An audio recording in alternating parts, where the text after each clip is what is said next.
Maligno ka? Saan ka nakatira? Saan ka nakatira? Saan doon? Saan ka nakatira? Saan doon? Marami dyan. Saan ka ba? Sa puno, sa bahay, etc. Saan? Sa puno. Kailan mo ito nakita? Maligno. Kailan mo ito nakita? Bakit ka may gusto ka rito? May gusto ka dito? May gusto ka kian? Maligno. Ilan kayo sa loob ng katawan niya? Ilan? Isa lang. Kailan mo to nagustuhan? Kailan mo to nakita? Kailan ka nakapasok sa loob ng katawan niya? Kailan? Sasaktan kita, bibilangan kita ng 3. Isa. Kailan ka nakapasok sa loob ng katawan niya? Asami na Ha? Noon pa? Ito yan sa hati-hatian. Ilang buwan ka na sa loob ng katawan niya? Bisang mula na. Ilang buwan na? 3 buwan ka na? Kailan ba ito nawala ng anak? Bago ikasal? Oo. Bago ito ikasal, nandito ka na sa kanya. Eh, ito yung anak nito. Paano nawala? Nang ganun kabilis? Ikaw ba may pakanan nito? Yung anak niya? Sagutin mo ako! Nilaglag mo yung anak niya? Bakit mo nilaglag ang anak niya? Anong karapatan mo na pangunahan ng aking ama? Na ikaw ay isang mababang uri lang na maligno, naiintindihan mo? Wala kang karapatan na pangunahan ng aking ama na siya ang kukuha ng bata nito. Kaya pala yung bata nito na lagi nandyan lang sa paligid niya. Naiintindihan mo? Hindi niya natanggap ang kamatayan niya dahil kinukuha mo. Bakit? May gusto ka dito? Naiintindihan mo? Alisin mo ang lahat ng nilagay mo sa loob ng katawan niya. Tanggalin mo. Hindi pa tayo tapos maligno. Tanda mo. 3 buwan ka na pala sa loob ng katawan niya. Naiintindihan mo? Tanggalin mo. Lahat ng sakit niya. Gamitin mo yung kamay mo. Alisin mo yung init na nararamdaman niya sa buong katawan niya at paglalamig. 3 months. Kaya pala bakit ganyan yung hininga nito? Mukhang hininga ng lalaki na mabaho na galing sa impyerno. Ako rin. Ha? Ako rin na ano ko yun. Naamoy mo yung parang amoy ano siya? Mabaho parang. Mabaho na galing sa ano? Ngayon, kanina hindi ko ito naamoy. Ngayon ko lang naamoy. Yung hangin niya parang Hindi, galing sa pag ilalim. ano sabi ko, nagtutubas naman siya, parang mabaho sabi ko. Galing sa impyerno sa ilalim ng lupa. Hindi ka. Nawalan ko ng anak ng dahil sa'yo. Naiintindihan mo yung sinasabi ko? Bakit pinangunahan mo ang aking ama na kunin ang kanyang anak? Ha? Anong ginawa mo sa bata? Bakit nalaglag yung anak niya? Anong ginawa mong gayuma o lason? Sa buong katawan niya. Magsalita ka. Ano? Sumagot ka! Ano? Ubusin mo lahat. Muna, bago tayo mag-away yung dalawa. May gusto ka rito. May pangalan ka ba? Wala. Maligno. Wala. 3 months ka na sa loob ng katawan niya, binabantayan mo siya. Teka. Sige, ubos. Lahat. Ubusin mo yan.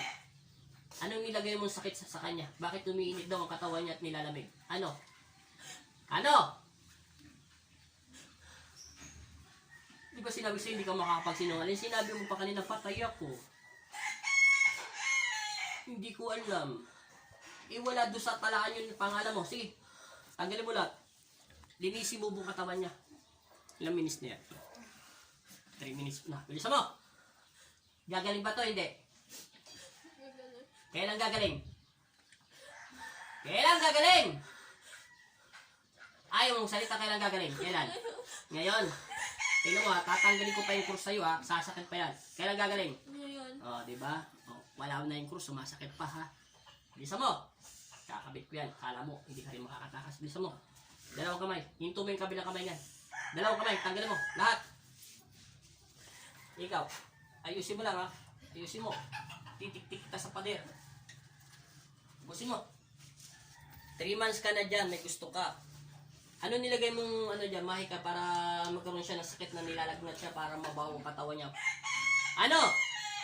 Lakasan mo. Bingi ako. Ano? Magsasalita ka o lalagyan kita na ulit ng cross? Ano?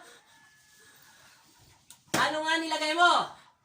Pag nilagyan kita doon sa krus sa paa mo, maniwala ka sa akin. Palilibin ko yun. Ano nilagay mo? Bakit bumabahaw ang kanyang katawan at yung kanyang aura? Bakit? Ano nilagay mo? Ano? Para iwan siya ng asawa niya? Ano nga yun? Ano nga nilagay mo? Anong klaseng mabaho ba yun? Ano bang chemical yun? Ano bang bagay na lugar nyo sa panahon nyo? Ano bang gamot yun? Parang ano? Tinatanong kita, maligno. Magsasalita ka ba? Saraksan talaga kita. Maniwala ka sa akin. Huwag mong pilitin na ibaon ko ang sibat ni Rafael sa puso mo. Diyan pala sa katawan nito, mamamatay ka na. Babalik kita sa impyerno. Gusto mong ibalik kita? Oh, sagutin mo yung tanong ko para hindi tayo mag-away. Anong mahikaw, anong bagay na ilagay mo para bumahaw katawan niya? Ano ba to? Liquid ba to? Pulbura ba to? Punong kahoy ba to? Etc. Sinunog ba to? Ano? Anong bagay?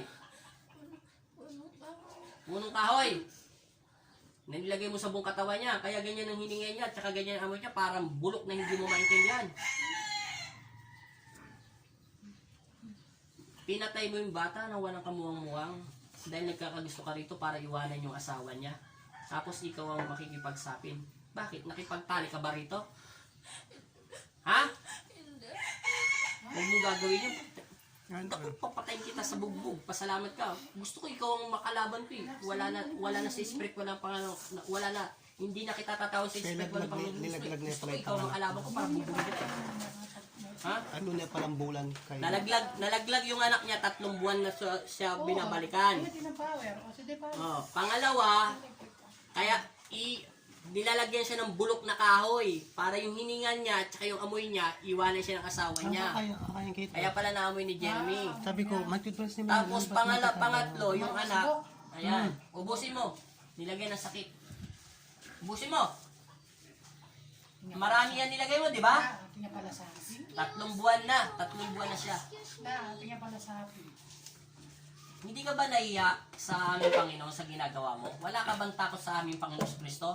Sa ngalan ng Pong Jesus Nazareno, wala kang takot? Ha? Wala kang takot sa Diyos? May takot ka ba? Wala? Kinakausap kita, may takot ka ba? Wala? Wala. Wala kang takot sa Diyos? Ay, walang takot daw to sa Panginoon. O, sige, ubusin mo. Bibigyan kita ng takot. Takot sa puso mo na hindi mo pa nararanasan. Wala kang takot sa aking Ama, ikaw ang nagsabi niyan. Wala daw siya kang takot sa Panginoong Kristo at wala kang takot sa aking Ama na si Jesus. Ang aming tagapagligtas ang aming Pong Jesus Nazareno. Wala kang takot at galang sa aking Ama. Ikaw ang nagsabi niyan, binigyan kita ng pagkakataon na magbago pero ayaw mo. Saan mo gusto mong pumunta? At ipapalakad-kad kita sa aking anghel sa impyerno o sa kaduluduluhan na lupa sa mundo. Ay na, talagang nangangarap ka dun ha. Ikaw ang pumili niyan, hindi ako. Hindi ka hingi ng tawad sa aking Ama. Tinatanong kita, maligno, hindi ka ba hingi ng tawad sa aking Ama? Ay sabi mo, wala kang takot sa aking Ama. Ng Panginoon mo rin. Isinumpa kayo ng Panginoon Kristo dahil sa katigasan ng ulo nyo. Pero may kasalanan ka sa Diyos. Pagbayaran at kawaan ka ng Panginoon Kristo sa iyong ginawa. Sana nilalang ng taong ito dahil ito ay anak ng Panginoon. Anong pakiramdam mo ngayon sa suot na kwintas mo na inilagay ko si Magnetico? Inuutusan kita Magnetico at ikaw ang pumasok dito.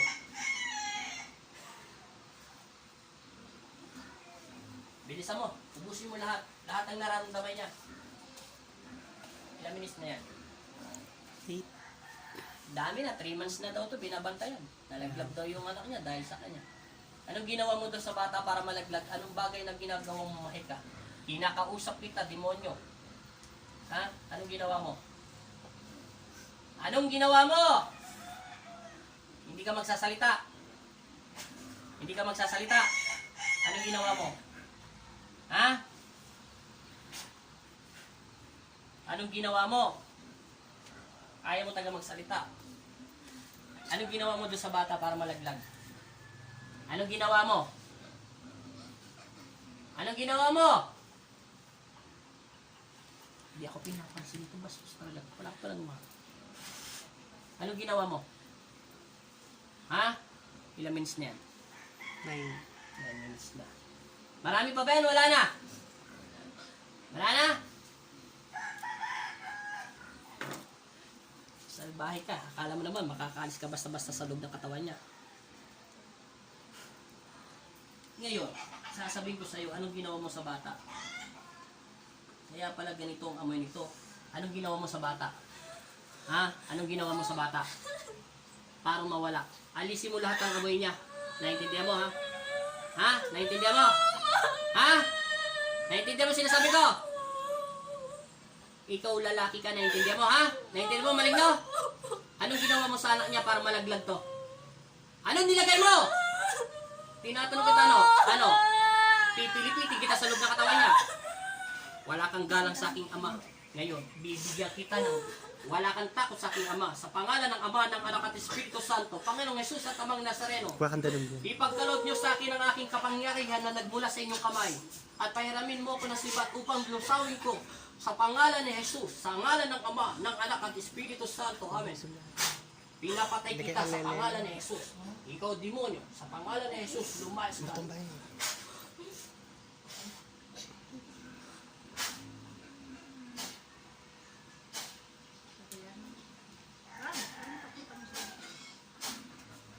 Ang puso ko, ang puso ko.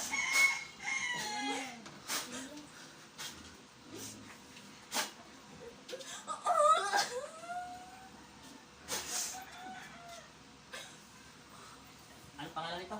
Ian. Gising! Ngayon, may tatanong ako sa'yo. Ilang minutes na yan? 11. 11. Dumilat ka muna. Inom ka muna konti tubig. Konti lang. Tama na. Sumandal ka para makapagbarulik ang lakas mo. Ang gaban nandiyan pero Rosario. Yung may tatanong ako sa'yo. Nasaan yung diwa mo at spiritual mo, espiritu mo? Saan ka dinala ng demonyo? Ng inkanto? May inkanto sa loob ng katawan mo. Maligno ba siya inkanto? Demonyo. Sabihin natin demonyo. Saan ka din niya dinala? May natatanda ka? Madilim? Meron? Saan? Naman, dumalaram ko. Saan? Magsalita ka at huwag kang matakot, wala na yun. Wala na ako niya. Saan ka niya dinala? Malaram yan ang bihing niya. Saan banda? Malaram niya, may barang niya. Sabi mo sa akin, huwag kang matakot. Saan? Pipigilan niya. Kaya ko tanggalin lahat yan. Wala na yun. Saan ka dinala? Saan? Sa bahay nyo? O sa bahay ng lola ng asawa mo? Saan mo? Sa bahay ng lola niya? Ilan ang nakita mo doon?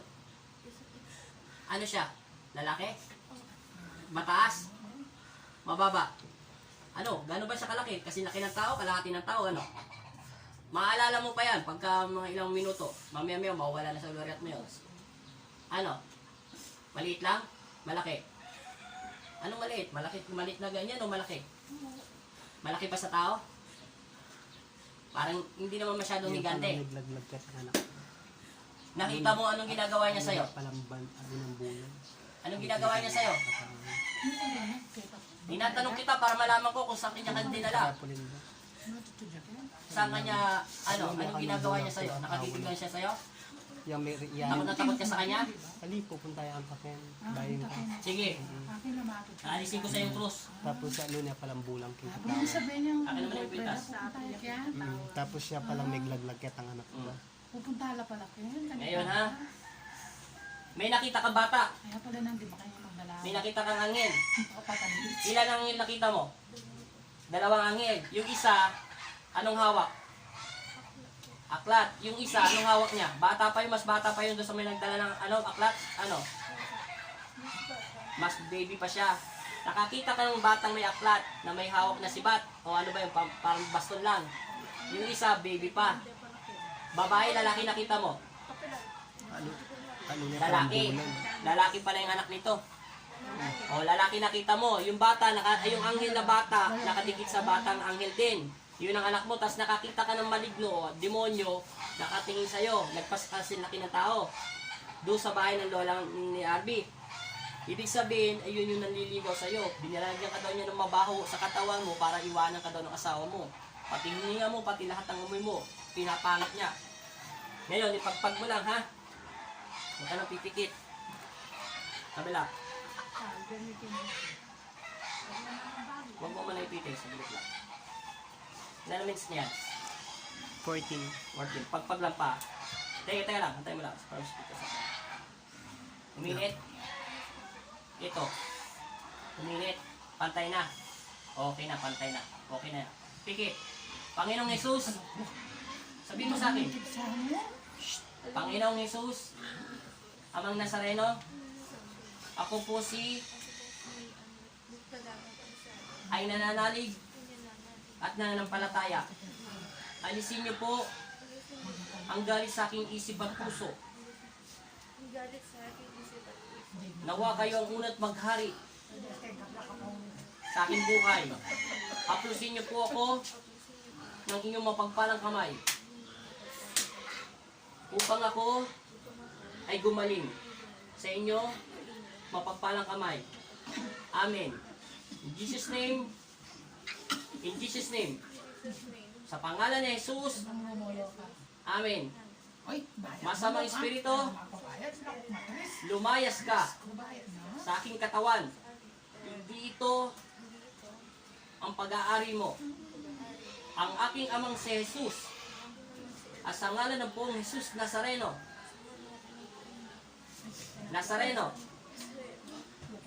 ay siya lang may-ari nito at ang aking tagapagligtas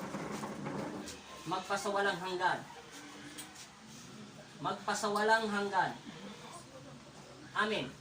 Pagpagan pa. Sige, sabi mo, sa pangalan ni Jesus, lumayas ka. Amen. Puminit pa. Di na tamad. Puminit. Wala na. Okay, malaya ka na. Tela, miss, bigyan mo ko ng kapangyarihan na makapagpagaling ng Biblia. Amen. Amen, sister. Espiritu, amen. Amen. Yeah, puro ni Kalahati Chris na lang. yan, sa pelot. Cut ko na. Teka lang. Kakabili Anong pakaramdam mo? Ilan na? 16. Kuha mo. Okay na yan. Sige, kuha mo. Pwede na yan. Salamat po, Panginoon.